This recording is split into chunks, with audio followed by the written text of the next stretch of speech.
Küçüksüzmeň hallerigiz Sawmyna ýaşy sözüme Dünýalar tynyş bulsun dip Dilekler deli sözüme Deriz karşında bakşada Güller şeşek atamlı Kişim küpte ay yüzeme İrten kuyaş kalkamlı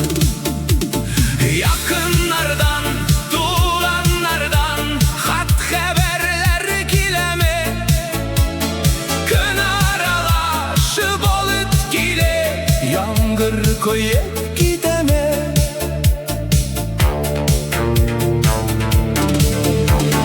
Tenleriniz taza savmı Eşleriniz uğayımı Haller sorar